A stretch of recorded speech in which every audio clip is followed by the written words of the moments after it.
Welcome to the Westward Expansion Museum. I'm Ron Burgundy, your tour guide. Today I'm going to expand your knowledge on the topic of westward expansion. To begin our journey, we first need to learn some background information. In 1803, Thomas Jefferson purchased the large amount of land west of the Mississippi known as the Louisiana Purchase. Even though this land was present, Americans did not initially move because of the threat of violent Indians and the unknown nature of the land. To find out the nature of the land and to better understand the Indian population, Thomas Jefferson sent Lewis, Clark, and Sacagawea to record everything they saw and witnessed. In 1830, Andrew Jackson successfully got rid of the threat of the Indians with his Indian Removal Act, which pushed all the Indians further west and onto reservations. After all this happened, the West was finally open to civilization, including Europeans who had heard about the West through letters. Since most Americans had not seen the West, they only had their dreams, paintings by artists, and stories of others to go off of.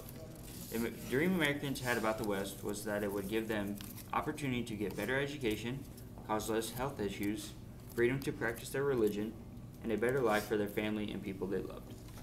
To better understand the emotions and difficulties associated with the westward expansion, stories have been selected.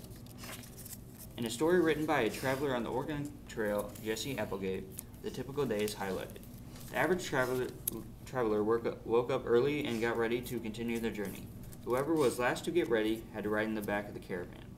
Along the way, there were many difficulties. These difficulties included cows getting lost, robbers stealing supplies, Indians attacking, and even though there were many struggles, they were worth it to maintain their pursuit of happiness. To survive on the Oregon Trail, travelers had to hunt buffalo and stay in small groups to navigate the terrain.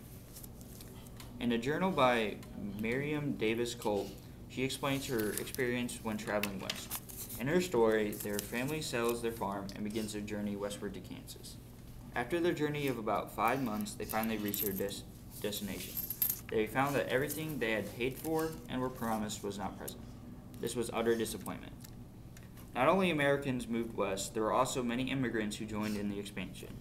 Once they made enough money through jobs, they packed up everything and bought a farmland out west. When they arrived in the West, the immigrants sold corn and wheat to earn money. Throughout the museum, you will learn the stories of many westward travelers, like those touched on earlier. I hope you enjoy the museum, but remember, stay classy, Westward Expansion Museum.